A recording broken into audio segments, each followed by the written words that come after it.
Hello बच्चों, आपका आपके YouTube channel online study with Om Prakash पर स्वागत है। बच्चों, आज हम सभी बिहार बोर्ड में पूछे जाने वाले और एक महत्वपूर्ण टॉपिक को पढ़ने वाले हैं, जिसको सर्वनाम कहते हैं। आज हम लोग जो है इसके बारे में जानेंगे और इसकी परिभाषा जानेंगे, इसके प्रकार को जानेंगे। इसके बाद जो इसके कुछ उदाहरण को भी देखेंगे। चलिए हम लोग जो है इसको शुरू करते हैं। चलिए हम लोग जो है सबसे पहले सर्वनाम किसे कहते हैं इसको जानेंगे, इसकी परिभाषा क्या है। तो सर्वनाम उस विकार्य शब्द को कहते हैं जो पूर्वापर संबंध से किसी भी संज्ञा के बदले आता है। ठीक है, ये परिभाषा आपको हो सकता हो ऐसे लग रही हो कि जो समझ में ना आ रहा हो, फिर भी जो है हम इसीलिए जो है दूसरी परिभाषा को भी लिखे हैं कि संज्ञा के स्थान पर प्रयुक्त होने वाले शब्द सर्वनाम कहलाते हैं। ठीक है, तो जो भी आपको परिभाषा समझ में आए उस परिभाषा को आप याद कर लीजिएगा और परीक्षा में इसको आप लिख सकते हैं, या परीक्षा में अगर ऑब्जेक्टिव में पूछा जाता है तो आप जो है इन दोनों परिभाषा को याद कर लीजिएगा, जो कि आपको आपके लिए बहुत हेल्पफुल होगा।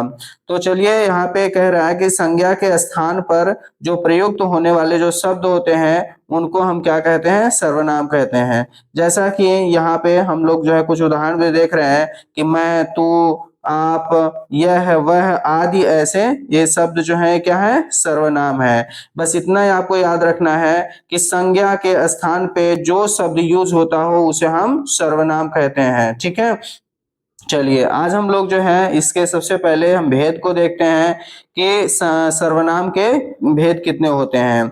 तो हिंदी में कुल 11 सर्वनाम। देखिए यहाँ पे जो है बहुत आपको संभल के जो है इसको देखना होगा, क्योंकि परीक्षा में जो है प्रश्न पूछा जाता है तो उसमें लोग जो है कंफ्यूज हो जाते हैं कि इसमें हम क्या बताएं भेद में, कि मतलब 11 बताएं 6 बताएं। तो जब भी कुल सर्वनाम की संख्या पूछी जाएगी तब आप 11 बताइएगा।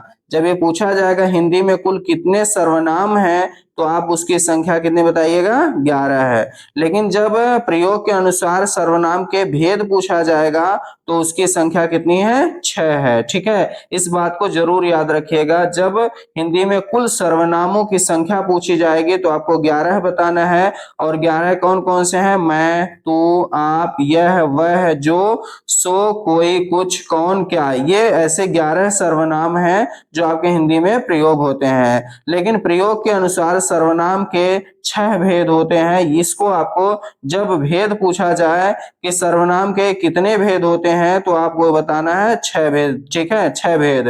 लेकिन कुल सर्वनाम की संख्या पूछेगा तो 11 बताइएगा। अब इस भेद में कौन कौन से हैं 6, तो आप लोग देख लीजिए। पुरुषवाचक सर्वनाम, निजवाचक सर्वनाम, निश्चयवाचक सर्वनाम, अनिश्चयवाचक सर्वनाम, संबंधवाचक सर्वनाम और प्रश्नवाचक सर्वनाम। ठीक है, चलिए हम इन लोगों को, इस सर्वनाम को जो 6 भेद हैं इसको हम लोग जो है डिटेल्स में पढ़ते हैं कि ये क्या होते हैं और कैसे इसके क्या क्या उदाहरण होंगे। पुरुषवाचक सर्वनाम किसे कहते हैं, तो पुरुषवाचक सर्वनाम पुरुषों, पुरुषों से आप सिर्फ पुरुष को नहीं समझेंगे यहाँ पे, इसलिए मैंने लिख दिया है कि स्त्री या पुरुष के नाम के बदले आते हैं। ये समझिए कि यहाँ पे पुरुषों का अर्थ सिर्फ पुरुष से नहीं है, मेल से नहीं है। यहाँ पुरुषों कहने का अर्थ है कि इसमें स्त्री और पुरुष दोनों आ जाते हैं। तो पुरुषवाचक सर्वनाम में स्त्री और पुरुष के नाम के बदले आते हैं। ठीक है, और इसके जो है भेद अगर पूछा जाए तो 3 भेद होते हैं, यानी पुरुषवाचक सर्वनाम के 3 भेद होते हैं। अब ये यहाँ पे आप देख सकते हैं, उत्तम पुरुष, मध्यम पुरुष, अन्य पुरुष। ठीक है, तो यहाँ उत्तम पुरुष क्या होता है और इसमें कौन कौन से आते हैं। ठीक है, तो इसको पहचानने का सीधा सा मतलब है कि जब भी उत्तम पुरुष की बात आती है तो इसमें लेखक होगा या वक्ता होगा। वक्ता मतलब बोलने वाला। ठीक है, तो यहाँ पे जो है जो बोलने वाला होगा वो तो या तो अकेले होगा या तो जो है वो अपने साथ में कोई और भी होगा, जैसे 2 या 2 से अधिक भी लोग हो सकते हैं बोलने वाले में से। अगर वो अकेले होगा तो हम लोग जो है मैं यूज करते हैं, और अगर वो जो है 2 या 2 से अधिक लोग होंगे तो हम यूज करते हैं। तो जो बोलने वाला होगा, याद रखिएगा, जो बोलने वाला होगा वो उत्तम पुरुष होगा। ठीक है, और जो सुनने वाला होगा यानी पाठक या श्रोता। ठीक है, श्रोता मतलब सुनने वाला। ठीक है, तो जो सुनने वाला होगा वो मध्यम पुरुष होगा। इसमें आते हैं तू, तुम, आप, ठीक है, ये आता है। तो इसके बाद जो है हम लोगों का तीसरा आता है अन्य पुरुष। अन्य पुरुष में क्या होगा, जो अन्य लोग होंगे, जैसे एक बोलने वाला होता है तो जो बोलने वाला होगा वो प्रथम पुरुष हो जाएगा। जो सुनने वाला, आप जो बोल रहे हैं तो किसी कोई आपका बात सुन रहा होगा तभी तो आप बोल रहे हैं, तो जो बोल सुनने वाला होगा वो मध्यम पुरुष होगा। और हम जिसके बारे में बात करते हैं यानी तीसरे व्यक्ति के बारे में बात करते हैं तो वो जो होगा अन्य पुरुष हो जाएगा। आप ऐसे समझिए कि मैं जो है आपसे बोल रहा हूं तो मैं बोल रहा हूं प्रथम पुरुष, आप सुन रहे हो तो मध्यम पुरुष। और अगर हम आपसे पूछ रहे हैं, किसी आपका कोई दोस्त है, जैसे मान लीजिए आपका दोस्त है रमेश, ठीक है, और हम पूछ रहे हैं कि रमेश कहाँ है, तो मैं बोला तो मैं प्रथम पुरुष, उत्तम पुरुष, और आप जो है सुने हैं, ठीक है, तो आप जो है मध्यम पुरुष, और हम रमेश के बारे में बात कर रहे हैं तो ये रमेश जो होता है ये मध्यम, ये अन्य हो जाता है, ठीक है। तो ऐसे ही अब रमेश जो है ये एक व्यक्ति है और इसके जगह पे हम लोग जो है क्या यूज कर सकते हैं, कौन सा शब्द यूज कर सकते हैं, तो हम इसके जगह पे क्या यूज कर सकते हैं, वह यूज कर सकते हैं। तो जैसे हम आपसे पूछ रहे हैं रमेश के बारे में और ये आप जान रहे हैं कि हम जिसके बारे में पूछ रहे हैं वह कौन है, तो हम वहां पे जो है रमेश की जगह हम सिर्फ वह भी बोल देंगे तो भी काम चल जाएगा, ठीक है। तो इसीलिए कहा जाता है कि जो संज्ञा के स्थान पे शब्द यूज होता है उसी को ही हम सर्वनाम कहते हैं। तो इसे रमेश शब्द के यानी रमेश संज्ञा है, इसके जगह पे हम यूज कर रहे हैं वह, तो ये वह हो गया सर्वनाम हो गया, ठीक है। तो इसमें कौन कौन से आते हैं, वह, वे, यह, ये सब जो है अन्य पुरुष होता है, ठीक है।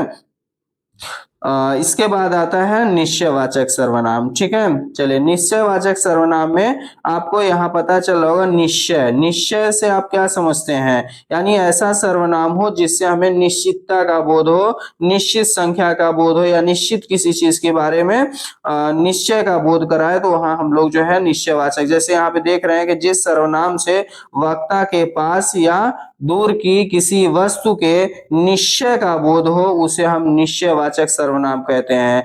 देखिए यहाँ याद रखिएगा कि सर्वनाम, ये जो निश्चयवाचक सर्वनाम है ये वक्ता, वक्ता मतलब बोलने वाला, बोलने वाले से या तो पास कोई वस्तु हो या कोई दूर वस्तु हो और वो निश्चित हो तो उसे ही हम निश्चयवाचक कहेंगे। जैसे यहाँ उदाहरण में यह और वह है, जैसे दूरवर्ती के लिए यानी दूर है अगर कोई वस्तु तो उसके लिए, या कोई है तो उसके लिए हम वह यूज करेंगे, और अगर समीप है यानी नजदीक है तो उसके लिए हम यह यूज करेंगे। तो जैसे वह मेरा घर है, अगर घर है, जैसे आप मान लीजिए यहाँ पे देखिए कि आपका घर है, ठीक है, और आप दूर हैं, दूर से ही आप अपने दोस्त को या किसी को बता रहे हैं, तो आप जैसे आप दूर हैं तो दूर जो है आप यहाँ से बता रहे हैं कि जो वह है, वह घर है, वह क्या है, मेरा है, ठीक है। तो यहाँ पे ये जो घर के बारे में बात हो रही है तो ये मतलब बोलने वाले से दूर है और दूसरी चीज निश्चित है, ठीक है। यानी हम यहाँ अनुमान नहीं लगा रहे हैं, हम निश्चित है कि वह एक घर है, ठीक है, और उसके बारे में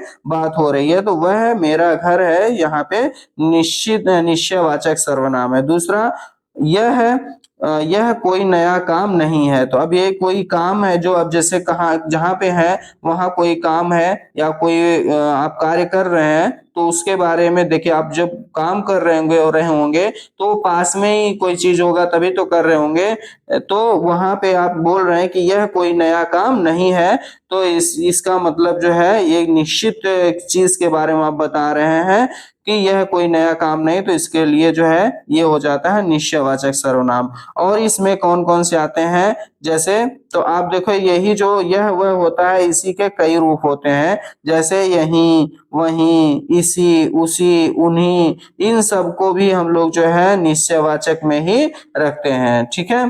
चलिए नेक्स्ट आता है, अब इसी में कुछ उदाहरण है, जैसे यह आया, ठीक है, यह आया, वह गया, तुम्हारी कलम यह नहीं है, केवल यही मुझे पसंद है, विश्वास नहीं हो तो यह तुम ही रख लो, केवल वही श्याम की सहायता कर सकता है, इसी ने मेरी पुस्तक ली। तो इससे हमें जो है निश्चितता का बोध हो रहा है, और जहाँ पे यह है वो नजदीक है, वक्ता के नजदीक है, और जो वह है वो वक्ता से दूर है, ठीक है, और प्लस निश्चित है तो इसलिए निश्चयवाचक सर्वनाम है, ठीक है। फिर उसके बाद आता है अनिश्चयवाचक सर्वनाम, ठीक है। अब हम लोग जो है अनिश्चयवाचक सर्वनाम को देख लेते हैं। अनिश्चय, देखो निश्चय में क्या निश्चित था, अनिश्चय में निश्चित नहीं होगा, यहाँ पे अनिश्चय का बोध कराएगा। तो इसको हम लोग देख लेते हैं कि इसमें कौन सा होगा, यानी जिस सर्वनाम से किसी निश्चित वस्तु का बोध ना हो, यानी यहाँ पे क्या होगा, बोध, यानी निश्चित का बोध ना होगा। ठीक है, अगर निश्चित का बोध होगा तो निश्चयवाचक हो जाएगा, और यहाँ निश्चित का बोध ना हो उसे ही अनिश्चयवाचक सर्वनाम कहते हैं। जैसे कोई, कुछ, किसी, किन्हीं, कहीं, कभी आदि ऐसे जो है सर्वनाम है ये अनिश्चयवाचक है। जैसे देखिए मैं बोलूं कि कोई आया, तो कोई आया अब निश्चय है, कौन आया नहीं पता है, इसीलिए अनिश्चयवाचक है। जैसे यहाँ पे कुछ और देख लीजिए, प्राणियों के लिए जो है कोई, किसी सर्वनाम का प्रयोग होता है, और तथा पदार्थों के लिए कुछ का प्रयोग होता है। ये बातें आपको याद रखना है कि कोई प्राणी है उसके लिए अगर हमें अनिश्चयवाचक सर्वनाम प्रयोग करना है तो कोई या किसी का यूज करेंगे, और कोई पदार्थ है, कोई वस्तु है तो उसके लिए कुछ यूज करेंगे। ऐसे समझिए कि जैसे आपके घर कोई व्यक्ति आया जो निश्चय नहीं है कि कौन आया है, तो आप बोल सकते हैं क्योंकि वो प्राणी है तो हम बोल सकते हैं कोई आया है। ठीक है, लेकिन अगर कोई सामान है, ठीक है, और वो कितना है ये निश्चित नहीं है, तो आप बोल सकते हैं कि कुछ सामान आया है। ठीक है, तो ऐसा देख लीजिए कि ऐसा ना हो कोई आ जाए। अब देखिए यहाँ पे क्या है, निश्चित नहीं है कि कौन आए, लेकिन यहाँ पे क्या है बताया जा रहा है कि ऐसा ना हो कोई आ जाए, तो ये यहाँ कोई जो है वो अनिश्चयवाचक है। उसने कुछ नहीं खाया। ठीक है, अब देखिए खाना जो है, जो खाने वाली वस्तु है या फूड है, वो जो है एक मतलब जो है कोई प्राणी तो है नहीं, तो उसके लिए जो है हम लोग यहाँ पे क्या यूज किए, कुछ यूज किए हैं। कुछ नहीं खाया मतलब यहाँ पे संख्या नहीं बताई जा रही, मात्रा नहीं बताई जा रही कि मतलब जो है वो क्या खाया, क्या नहीं खाया और कितना खाया, तो ये सारी चीजें जो है निश्चित नहीं है, इसलिए यहाँ पे अनिश्चयवाचक है। दरवाजे पर कोई खड़ा है, अब ये निश्चित व्यक्ति नहीं, ये नहीं पता चल रहा है कौन खड़ा है, इसलिए यहाँ पे अनिश्चयवाचक है। कोई आया था, किसी ने उसकी सहायता की थी, अब कौन किया ये जानकारी नहीं है, इसलिए अनिश्चयवाचक सर्वनाम। फिर आते हैं हम लोग चौथे पे, संबंधवाचक सर्वनाम। जिस सर्वनाम से वाक्य में किसी दूसरे सर्वनाम से संबंध स्थापित किया जाए उसे संबंधवाचक सर्वनाम कहते हैं। देखिए संबंध तो दो लोगों में ही होगा ना, तो अगर यहाँ दो वस्तु है या दो व्यक्ति है उसके बीच में संबंध स्थापित करने वाले को, ऐसे सर्वनाम को हम संबंधवाचक कहेंगे। तो इसमें आप देख सकते हैं कि यहाँ लिखा है कि जिस सर्वनाम से वाक्य में किसी दूसरे सर्वनाम से संबंध स्थापित करने किया जाए उसे ही हम क्या कहेंगे, संबंधवाचक सर्वनाम कहेंगे। इसमें कौन सा आता है, तो इसमें आता है जो सो, ठीक है, जिसकी, उसकी, और जो वह, जैसी वैसी, जिसने उसने, ये ऐसे सर्वनाम होते हैं जो संबंधवाचक होते हैं। चलिए कुछ उदाहरण देखते हैं। जैसे जैसी करनी वैसी भरनी, तो जैसी वैसी आ गया तो ये हो गया संबंधवाचक। ठीक है, आगे जो जाएगा सो पाएगा, ठीक है, जो जाएगा सो पाएगा, तो यहाँ पे भी देखिए यहाँ पे जो है संबंध को बताया जा रहा है, यानी जो जाने वाला है वही पाने वाला है। ठीक है, यानी जो जाएगा वही पाएगा, जो नहीं जाएगा वो नहीं पाएगा, तो इसलिए इन दोनों में संबंध को बताने के लिए जो सो का प्रयोग हो रहा है। जिसकी लाठी उसकी भैंस, ठीक है, यहाँ पे भी संबंध को बताया जा रहा है। वह लड़का जो कल आया था वह पढ़ने में तेज है, तो अब यहाँ पे देख लीजिए कि वह लड़का, जो लड़का, देखिए वह लड़का जो कल आया था, जो कल आया था लड़का, वह क्या है, पढ़ने में तेज है, तो यहाँ पे जो का प्रयोग किया जा रहा है, संबंध बताया जा रहा है। ठीक है, चलिए नेक्स्ट है प्रश्नवाचक सर्वनाम। इसमें प्रश्न करने के लिए जिन सर्वनामों का प्रयोग होता है उन्हें प्रश्नवाचक सर्वनाम कहते हैं। इसमें कौन कौन सा आता है, कौन, क्या, किसे, किसने, कब, किसके लिए, किसको आदि ऐसे जो है सर्वनाम आते हैं जो प्रश्नवाचक सर्वनाम कहलाते हैं। इसमें भी हम लोगों को थोड़ा ध्यान देना होगा कि किसी व्यक्ति या प्राणी के विषय में प्रश्न करने के लिए कौन का प्रयोग किया जाता है, और किसी वस्तु के लिए प्रश्न करने पे हम क्या का प्रयोग करते हैं। तो किसी व्यक्ति या प्राणी के लिए कौन, किसी वस्तु के लिए क्या। ठीक है, चलिए इस पे कुछ उदाहरण देख लेते हैं। जैसे देखो कौन आया है, तो यहाँ कोई व्यक्ति होगा इसलिए कौन यूज हुआ है। यह पेंसिल किसकी है, तो अब देखिए यहाँ पे किसी व्यक्ति की होगी पेंसिल, तो यहाँ पे किसकी यूज किया गया, कौन किसकी, ये सब जो है। पुस्तक किससे मंगाऊं, ठीक है, तो ये सब प्रश्न किया जा रहा है। इससे आपको पता चल रहा है कि ये ऐसे सर्वनाम है जिससे प्रश्न पूछा जा रहा है। तुम कॉलेज कब जाओगे, दूध में क्या पड़ा है, ठीक है, और कौन आता है, इन सब में आप देख रहे हैं कि लास्ट में क्वेश्चन मार्क भी लगा है, और ये जो है प्रश्न पूछने के लिए सर्वनाम यूज किए जा रहे हैं। चलिए लास्ट वन है, इसमें निजवाचक सर्वनाम। निजवाचक में यहाँ निज से निजी समझिए, निजता का बोध कराता है ये।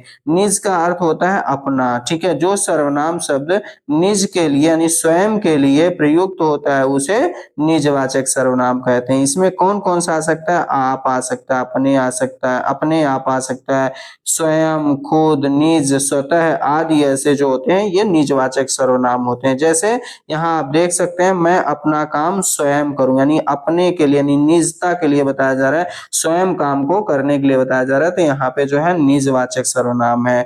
हमें अपना काम खुद करना चाहिए, ठीक है, तो यहाँ पे भी अपना है तो ये निजवाचक है। अपने से बड़ों का आदर करना चाहिए, तो यहाँ भी निजवाचक है। मैं यह कार्य खुद कर लूंगा, ठीक है, यानी स्वयं कर लूंगा, इसलिए यहाँ पे भी निजवाचक सर्वनाम है।